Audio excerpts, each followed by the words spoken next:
हाँ जी, good morning बच्चों। चलिए तो कल हम लोगों ने क्या डिस्कस किया था?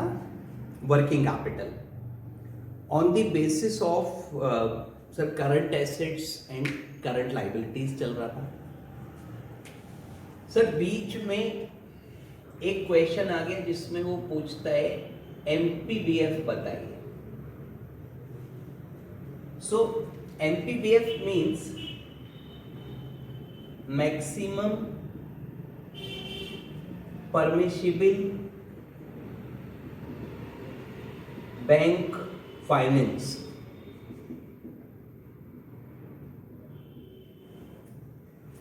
तो भाई साहब आरबीआई ने एक कमेटी बनाई थी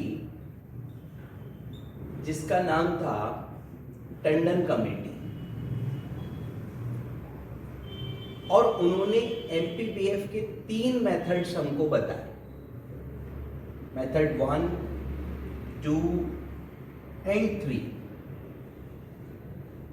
सर 3 फॉर्मूले हैं और आपको तीनों का ऑर्डर सेम रखना है। You can not change the order, otherwise गलत हो जाएगा।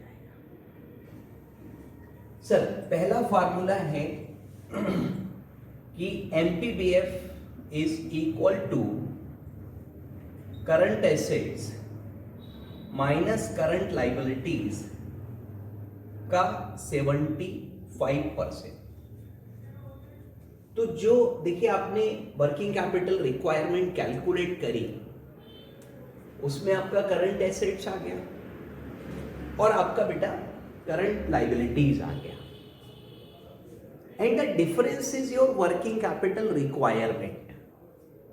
ओके, नाउ उस रिक्वायरमेंट का 75% जो है वो सर परमिटेड है कि आपको बैंक फाइनेंस कर देगा।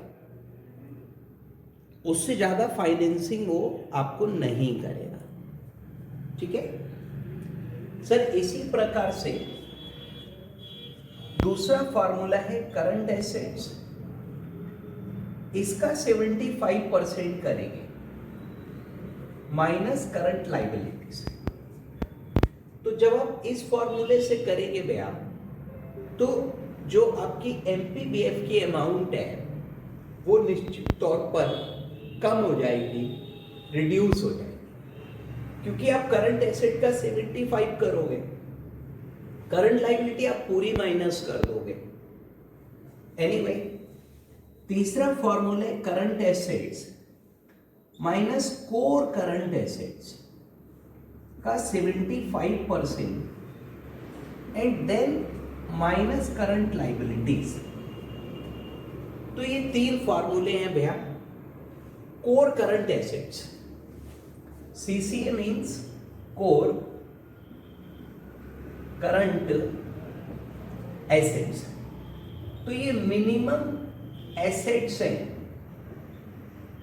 Which are always maintained. मतलब वैसे तो देखिए रोटेट होती रहेगी, लेकिन एक सर्टेन अमाउंट से कम कभी नहीं होती है। उसको हम लोग कोर करंट एसेट्स कहते हैं। और ये आपको देखिए क्वेश्चन ही बताएगा तभी आप कर पाओगे, नहीं तो कैसे करोगे। तो बहुत आसान है, टंडन कमेटी या एमपीबीएफ और मेथड्स इसके 3 हैंगे। अब देखिए क्वेश्चन नंबर 21 में ये बच्चों दिया हुआ है। तो अगर बेटा मैं आंसर से चलूं और पहले करंट एसेट्स कैलकुलेट कर लूं, फिनिश गुड्स 13,60,000, डेटर्स 25,10, 769, कैश 25,000। तो भैया करंट एसेट्स की जो अमाउंट आ रही है दैट इज 50,60,384 और करंट लाइबिलिटीज है 740 प्लस 91731, यानी 807,471। अब इसका 75% बैंक फाइनेंस हो सकता है। मतलब बैंक आपको 75% तक अमाउंट एज फाइनेंसिंग कर सकता है। सो 318 बल्कि 3189 685 हो गया। सेकेंड मेथड में क्या करेंगे, इस अमाउंट का 75 करेंगे माइनस करंट लाइबिलिटीज, तो जो एमपीबीएफ का अमाउंट है बच्चों वो कम हो जाएगा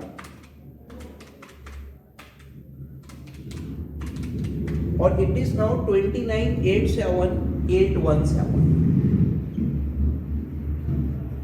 अब देखिए third method can not be applied because core current assets are not given.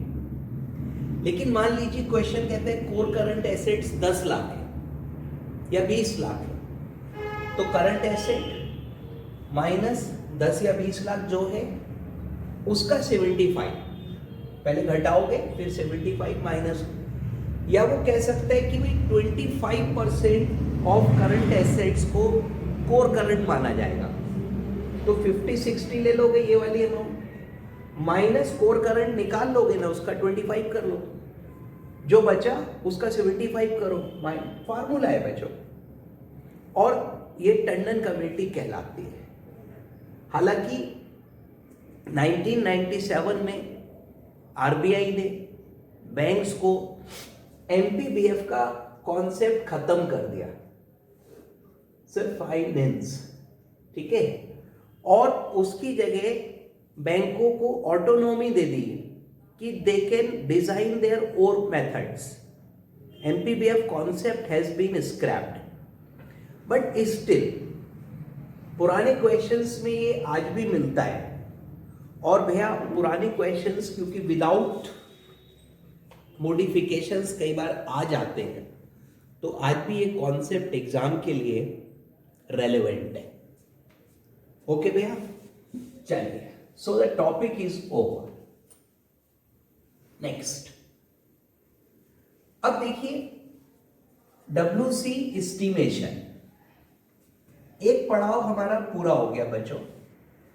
On the basis of current assets and current liabilities, तो we have to calculate individually assets and then liabilities, और WC आ जाता है। Now there is one more method that is known as WC estimation on the basis of operating cycle. So the first question is कि sir what is operating cycle? तो बेटा operating cycle is number of days, या you can say time gap between the amount invested in working capital and its realization। Sir जितने समय में हमारा working capital money realise हो रहा है उसको हम लोग ऑपरेटिंग साइकिल कहते हैं। तो operating cycle is the period in which we realise our investment in working capital. तो देखिए हमने पहले रॉ मटेरियल खरीदा, फिर वो स्टॉक में रहा कुछ दिन, तो ये हमारा सर पैसा फंसा रहा इतने दिन, फिर ये रॉ मटेरियल WIP पीरियड या वर्क इन प्रोग्रेस में चला गया। अब वहां पे कुछ समय लगा, तो उतने समय हमारा पैसा और हम ये कहेंगे कि फंसा रहा। फिर बेटा फिनिश्ड गुड्स पीरियड, अब वो फिनिश्ड गुड्स में लगा रहा। फिर हमने डेटर्स को या ट्रेड रिसीवेबल्स को उधार दे दिया, 2 महीने 3 महीने यहां लग गए, और then the cash is realised और वापस वो रॉ मटेरियल में चला गया। तो ये पूरा पीरियड जो लगेगा, सपोज 2 मंथ, 1 मंथ, ठीक है, 3 मंथ्स, 2.5 मंथ, तो 2 और 1 3 और 3 6 और 2 8, 8.5 महीने का हमारा वर्किंग कैपिटल साइकिल हो गया। Sir you can also call it working capital cycle.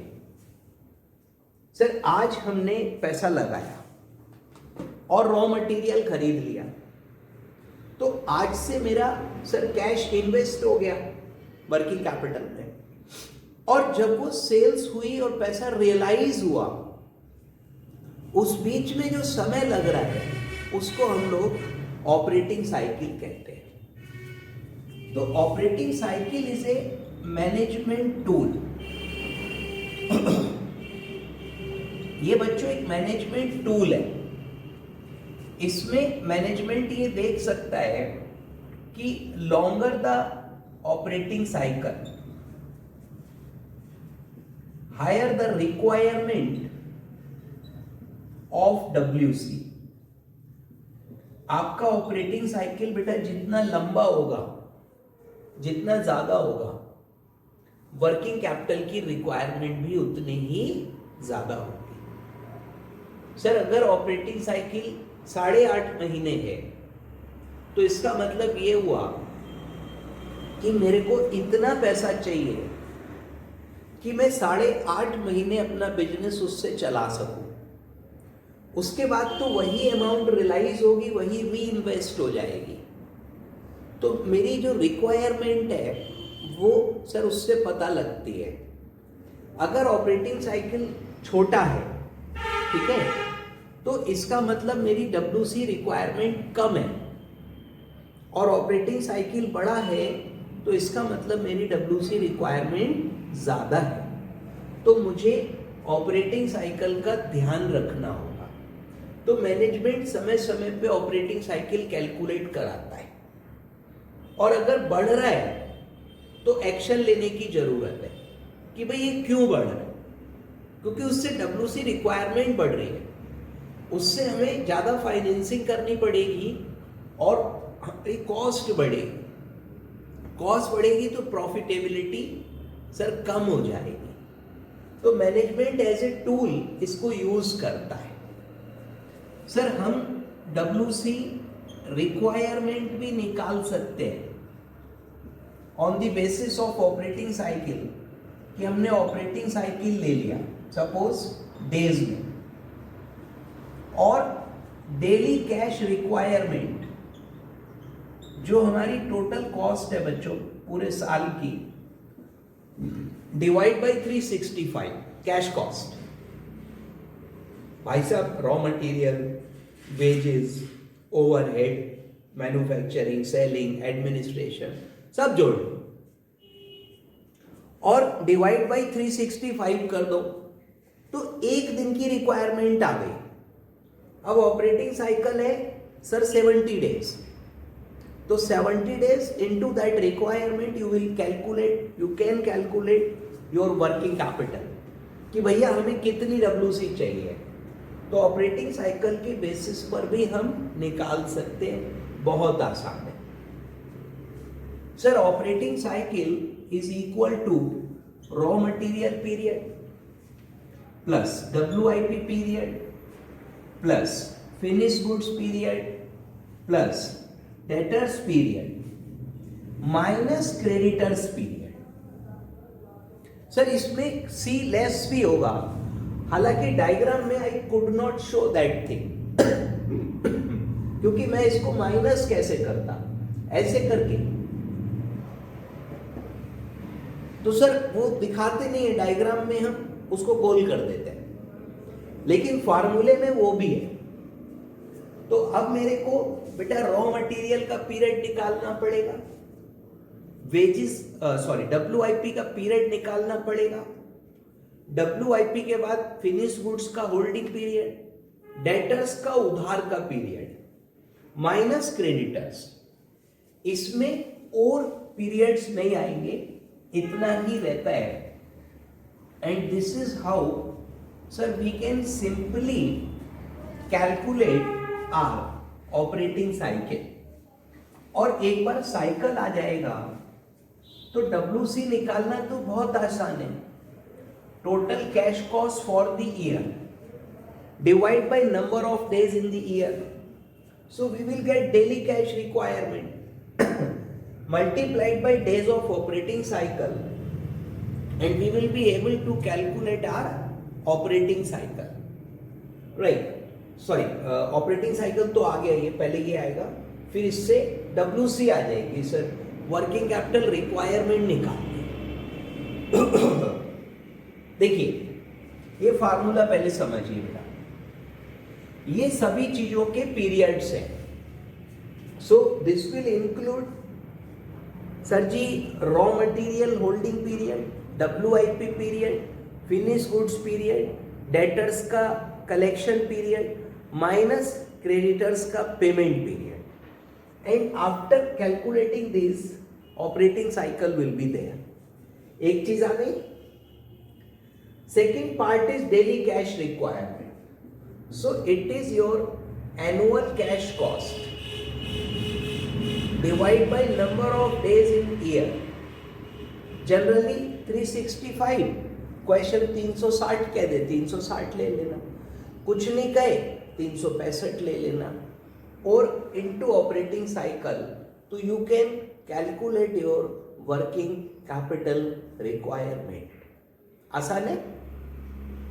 अब देखिए, जब हम पहला मेथड कर रहे थे on the basis of current assets and liabilities, तो हमको पीरियड दिया होता था और हम उससे रॉ मटेरियल WIP की वैल्यूज निकालते थे। अब हमको वैल्यूज दी होंगी और उससे हमको पीरियड निकालना पड़ेगा, तो उल्टी कहानी है। तो देखिए, रॉ मटेरियल का आप जैसे पीरियड निकालेंगे तो भैया एवरेज रॉ मटेरियल स्टॉक, और अगर देखिए एक ही फिगर दी है तो वही ले लीजिए, divide by daily consumption. Raw material मैंने आपको पिछली क्लास में भी बताया था बच्चों, कंजम्पशन से रिलेट करेगा, तो रॉ मटेरियल का डेली कंजम्पशन, या ऐसे कह सकते हो कि average raw material stock divide by annual consumption into 365।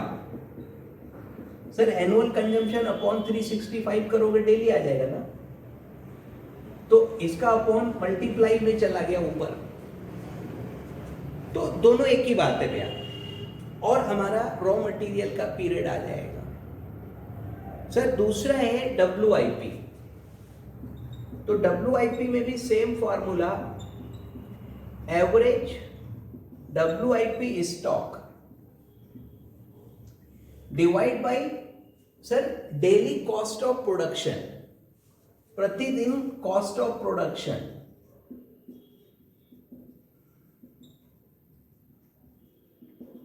ठीक है। सर इसको भी वैसे ही कर सकते हैं कि average WIP upon annual cost of production into 365। Finish goods, तो average finish goods stock divide by daily cost of goods sold.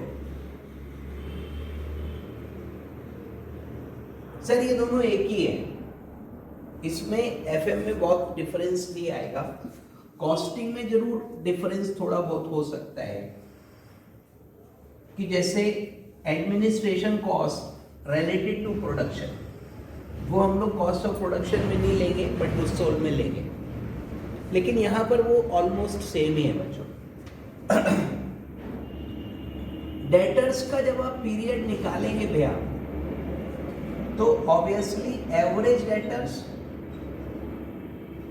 Sir जो आपके एवरेज डेटर्स है divide by daily credit sales, एक दिन की सेल्स से डिवाइड करोगे, या टोटल क्रेडिट सेल इनटू 360, वो मैं नहीं लिख रहा, वो एक ही सा है, और क्रेडिटर्स का पीरियड आप जब निकालोगे भैया तो average creditors upon sir purchase की अमाउंट, क्रेडिट परचेज इनटू 365 वो डेली वाला है। तो ध्यान क्या रखना है, देखिए सर कोई भी पीरियड निकालना है तो रॉ मटेरियल में एवरेज रॉ मटेरियल डब्ल्यूआईपी में एवरेज डब्ल्यूआईपी, फिनिश गुड्स में एवरेज फिनिश गुड, डेटर में एवरेज डेटर, क्रेडिटर में average creditor, divide by sir raw material consumption से रिलेटेड है, डब्ल्यूआईपी प्रोडक्शन से रिलेटेड है, finish good cost of good sold पे, ये दोनों सेम होगा। डेटर्स सेल्स से रिलेटेड है, क्रेडिट सेल्स, और क्रेडिटर्स क्रेडिट परचेज। अगर पूरे साल की अमाउंट लोगे तो पूरी ले लो इंटू 365, या इसको डिवाइड बाई 365 करके यहां लिख लो। बात वही है भैया, बात वही है। तो अलग अलग पीरियड्स आ जाएंगे सर, इन पीरियड्स को हम जोड़ेंगे, क्रेडिटर्स का पीरियड हम माइनस करेंगे और उससे हमारा जो ऑपरेटिंग साइकिल है वह निकल आएगा, कैलकुलेट हो जाएगा भैया। फिर क्या करना है, बस फिर डेली कैश रिक्वायरमेंट से अगर मल्टीप्लाई करेंगे तो हमारी वर्किंग कैपिटल की जो रिक्वायरमेंट है वह निकल आती है। तो भाई साहब इसका मतलब ये है कि हमको पहले पीरियड्स निकालने हैं, फिर ऑपरेटिंग साइकिल निकालना है और फिर वर्किंग कैपिटल निकालना है। आसान, चलिए तो देखिए क्वेश्चन है 23, क्वेश्चन नंबर 23। देखिए बेटा, average stock of raw material दिया हुआ है 200। तो मैंने कहा भाई रॉ मटेरियल पीरियड, फार्मूला नहीं लिखूं तो भाई साहब average raw material stock is 200 और नीचे देखिए average raw material and store purchase and consumed per day. तो पर डे कंजम्पशन दिया हुआ है तो मुझे एनुअल पे जाना ही नहीं है और ये 20 डेज हो गया। सर हमारे पास 200 मिलियन का स्टॉक है और एक दिन का हमारा कंजम्पशन 10 मिलियन है। तो इसका मतलब क्लियर है ना कि हम 20 दिन का स्टॉक रखते हैं तो 10 मिलियन स्टॉक एक दिन का कंज्यूम हो जाता है और 200 मिलियन का स्टॉक हमने रखा हुआ है। तो दैट मीन्स कि we are having an inventory of 20 days. WIP inventory है 300, तो इन्वेंट्री ऊपर रहेगा। और देखिए भैया average WIP of raw material committed per day 12.5, तो WIP पर डे 12.5 की है। मतलब ये हमारी प्रोडक्शन कॉस्ट एक प्रकार से जो कि उन्होंने दी हुई है 12.5। सो 300 डिवाइड बाई 12.5 भैया 24 डेज का WIP का स्टॉक है। फिनिश गुड्स पीरियड, तो फिनिश गुड्स की अमाउंट देखिएगा, फिनिश गुड्स की अमाउंट दी हुई है 180, इन्वेंट्री एवरेज दे रखा है, नहीं तो कैलकुलेट करना पड़ता। और जो कॉस्ट ऑफ गुड सोल्ड है वो 18 है। सर ये कॉस्ट ऑफ गुड सोल्ड पे निकलेगा, सो इट इज 10 डेज। ओके भैया, उसके बाद अकाउंट रिसीवेबल यानी डेटर्स का जो पीरियड है भैया, तो एवरेज डेटर्स की अमाउंट है 300 और डेली क्रेडिट सेल क्वेश्चन दे रहा है एवरेज सेल्स पर डे 20, तो डेटर्स 15 दिन में पैसा देते हैं भाई। ऐसे क्रेडिटर्स का पीरियड निकाल लीजिए। तो देखिए जो क्रेडिटर्स की अमाउंट है वो है 180 एवरेज और पर डे परचेज और कंजम्पशन उसने कहा था सेम है, तो वो सेम फिगर हमने ले ली और इस प्रकार से ये मेरा 18 डेज सर नेगेटिव हो गया। सर ये तो माइनस की फिगर है ना, और ये मेरा ऑपरेटिंग साइकिल या वर्किंग कैपिटल साइकिल आप इसको कह सकते हो, वो आ जाएगा। सो इट इज 51 डेज। तो ये 51 दिन हो गया भाई। सर ऐसे करके हम अपना ऑपरेटिंग साइकिल आराम से कैलकुलेट कर सकते हैं।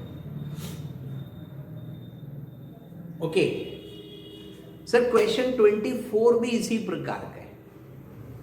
Period covered 365। ओके, क्रेडिटर्स का उसने पीरियड ही दे दिया, बात खत्म हो गई।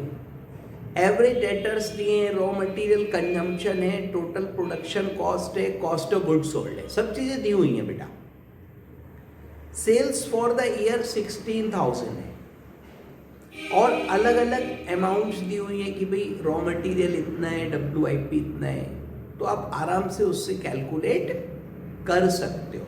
ठीक है सर, रॉ मटेरियल स्टॉक ले लो, divide by per day consumption, तो टोटल कंजम्पशन दिया है 4400 इंटू 365, तो वो पर डे वाले ही तो आ गया। देखो जैसे सर 320 रॉ मटेरियल का स्टॉक है, डिवाइड बाय डेली कंजम्पशन, तो एनुअल कंजम्पशन इतना है, 365 से डिवाइड करोगे तो बेटा डेली कंजम्पशन आ जाएगा से 12.05।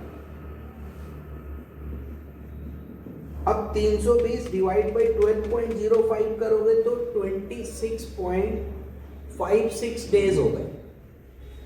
राउंड ऑफ नहीं करना, लास्ट में जब यहां टोटल लगा लो तो इसको राउंड ऑफ करना। राउंड ऑफ जैसे करते हैं, 0.5 से कम है इग्नोर, 0.5 है ज्यादा है तो पूरा। इसको डेसिमल में ले लेना 2 प्लेस। ओके, अब अगर आप ऐसे करते 320 अपॉन 44 इंटू 365, तो भी बेटा वही आता ना, चेंज थोड़ी हो जाएगा, तो भी देखो 26.55 डेज हुआ। वही है, लगभग एक ही बात है।